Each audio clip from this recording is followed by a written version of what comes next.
Hey guys, Crew of Blind Wave, I'm Eric. I'm Shane. And we're back with another episode of Dragon Ball Super. Yeah.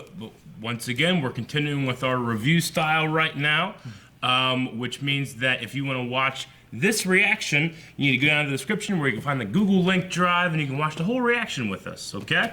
Anyway, we're getting closer and closer to what Shane knows is coming, which is a new Future Trunks arc, but we still have some stuff in the middle here, so we gotta wait. Anyway, let's go ahead and get started. I'm ready. Alright, so we are back from watching the episode. We have a copy of Vegeta. Did you notice the voice? I didn't really notice it now. Okay, so I know about this. This is a copy of Vegeta arc, little tiny filler thing. All right. Okay. But they got Brian Drummond to come and do the voice for fake Vegeta, and he played Vegeta in the Ocean dub. Oh, really? The very, the first English before version, they changed. That Chris Sabat kind of based his performance on a little bit. So when Chris Sabat is casting this, he's like, well, why don't we just go get the guy that used to play Vegeta before I played him to do the copy of Vegeta, which is just a really cool thing they did. You know? It's pretty damn cool. So that classic, the old it's over 9,000, like that thing, like that was Brian Drummond that really started that way that it's done, and then Chris Sabat's more of that kind of noble, proud thing, whereas that guy, Brian Drummond was a little better at evil and. The Saiyan Prince kind of, exactly. So I just love that they brought him in. He also is the same guy that plays Ryuk in Death Note. Oh, okay. Yeah. So anyway, thought that was just a really, really cool piece of casting. It kind of reminds me what Brian Drummond's a voice in a Gundam wing. I'm pretty sure. Yeah. But it reminds me of what DC TV does. Like they'll do these legacy castings. We need to bring back Tom Long, and you can stop right there. He's got to want to come back. I'm sure they would already. But to have they had Barry Allen and then to play his dad, they had John Wesley Shipp who played the Flash in the 90s, Yeah. He played his dad, and they had a ton of those kind of castings. Yeah. And then they just recasted Mark Hamill as the trickster. Yeah. Okay.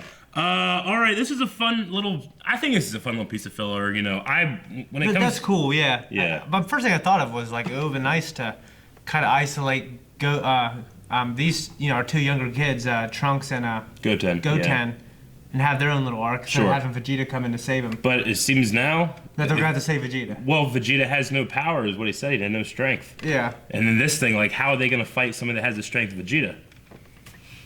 I don't know. Maybe they'll have to fuse. See, you were talking about I wonder how Goten and Trunks would fare in something like the Frieza saga. I think they would clean up. I mean, they're Super Saiyans too. Yeah. We got to remember that. But they can also fuse into Gotenks, which. But their base power line isn't that. No, but I'm saying that can multiply their power by how many times, Yeah. Fusion. But no, I don't know. I imagine that their base power is still pretty strong. I don't know if they could take Frieza. Yeah. Certainly not, golden form and. Yeah. Or probably I don't know about final form. I don't know. I think that it also has a lot to do with experience too. They're still just kids. They can be really strong, but they're still just kids. Yeah. I'm trying to kind of think off the top of my head who they have fought. I mean they were in the Boo saga. They did okay in that. Yeah. I mean when they fused. Yeah.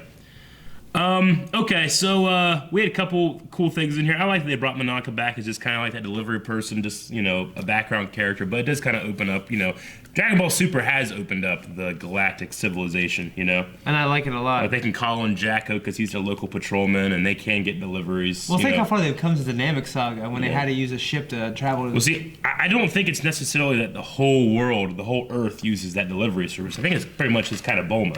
Yeah. She's the richest woman in the world, smartest. And she had access to and then, the Namek ship. And then she can speak to, she can contact Whis when she wants to. Yeah. Okay, so I do like that. Bulma had a little bit of an experiment here where she created some, a drip of water. Yeah. Which was interesting. How was she making? Something to do with making desserts or something?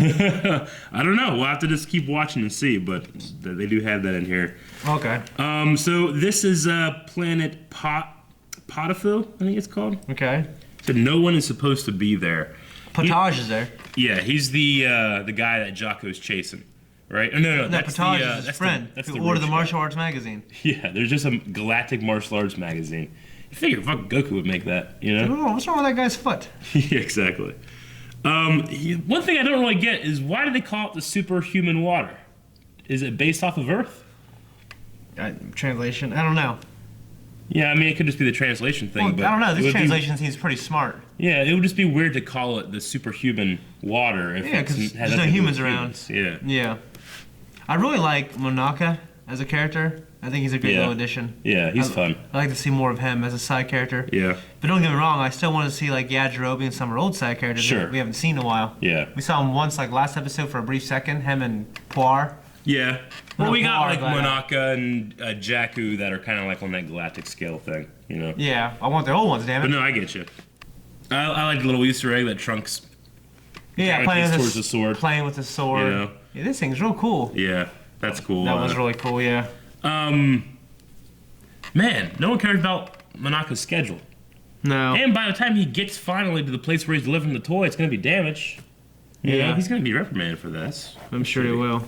So he is a custodian. Oh no, he's a mailman on that planet, right? He's just a delivery person for like a sector, I think. Okay, but on Whis' and Beerus' planet, Yeah. he's he delivers there too. Okay, I thought I remember him being some kind of cleanup guy for some reason. No, he's a delivery guy. Okay, yeah, That's okay. how they got him. Yeah. Because he's like the one guy that comes to their planet, you know? And Yeah. they're like, hey, can I use you for a sec? And then threw him What is into Beerus order? That's what I wondered. probably food. Why, Food of some kind. yeah. Why won't he just have food from Earth transported to him? I don't know. He's probably too proud to have some kind of regular schedule. Doesn't make any sense. I know. I thought maybe it had something to do with freshness. Yeah, it might be something like that, but I don't know. And they get there in like 10 minutes, can't they? Oh, I guess, well, he Well, can't. Whis can. Whis is the fastest being in the universe, other than Goku, who can just teleport. Yeah. You know? And the people, we need to revisit Yardrad. Yeah. We need to find out about that. Mm-hmm. Do we ever? In a way. Okay. Yeah. All right, that's what I want to know. Yeah. I mean, because they fit on these planets, and in my Western TV minds, mind, I'm thinking, well, they dropped that, they're just going to come Yeah, back we later. need to go back to that. Like, it's this crazy technique that even the gods don't really seem to have, you know? Well, it's almost like a broken story element they introduced. Yeah. It's like the feathers to my world. Sure. You know what I mean? Yeah. No, I get you. It's like, well, shit, we can't talk about these guys anymore. I'm not sure why the key looked like a Benki. Well, I was gonna say, it just fit right in there. They could have Yeah. just made something. Yeah, like why? So it does must be look like magical. that? It must be, but I just don't know why. I can't remember if there's a reason, or if it's just Akira Toriyama having fun, Yeah. or the designers for this show. But anyway, yeah, it's interesting. They all use smartphones now. Wow, yeah. You know? Actually, earlier I was wondering if have we gotten a text message yet or anything like that? I can't remember if we've gotten a text We've gotten message. like, basically like in Dragon Ball Z like 20 years ago, we've gotten like a FaceTime, haven't we? Yeah, in a way. So But that's- it just seemed like it was more of that world's technology. And then here it's just like, there's a smartphone, because everybody, like all the kids recognize, phone. You know? Yeah. So they can't have like the flip phone looking things that they used to have. Yeah. So it's just an interesting little detail they have. Goku seems to be over the delayed onset energy disorder. Yep. I almost said delayed onset muscle soreness. Yeah. Yes. And I guess that's really all I got. It's a fun little episode. I enjoy the voice work in this, the dub. I feel like the dub, while being very good, it's not taking itself too seriously. Yeah. Either, you know, you could call that an influence that things like Team Force, influence like things like Team 4-Star might have. You That's know? what I'm wondering is how much, if any, Team Yeah. 4-Star's influence. Well, we do know that they're fans because certain actors have been in Team 4-Star stuff now. You know, of the real actors. Yeah. But apparently in the I'm not sure what version, is it Kai or something, but there's a time where in Cell Saga, whenever doesn't Mr. Satan or Hercule or whatever, but doesn't he have like these guys dressed up as Goku and the Z Fighters, and they're putting on a show? I don't remember. But they have like these big heads and they kind of look like mascots and they're fighting and stuff, Yeah. you know. Well, for the Kai version, they actually casted the guys from Team 4-Star to play the voices for the fake Goku and the fake,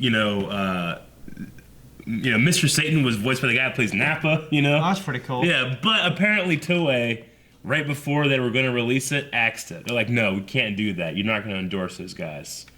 Which is shitty, but because it was like so last minute, they were able. It did get like leaked out, so you could actually go and watch Team 4-Star on an official dub, but it just never made it to air.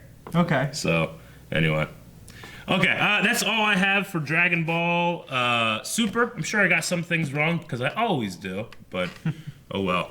Anything else, Shane?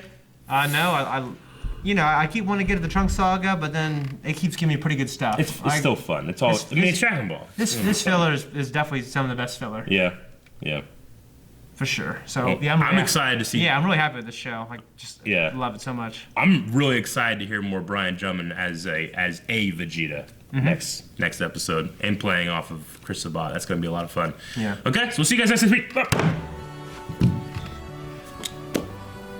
Thank you for watching this episode of Dragon Ball Super along with us. Go down to the Google link so you can find the reaction segment, and if there's any problems, just either wait or do a copy and send it to your drive, or you're fucked. Let's subscribe.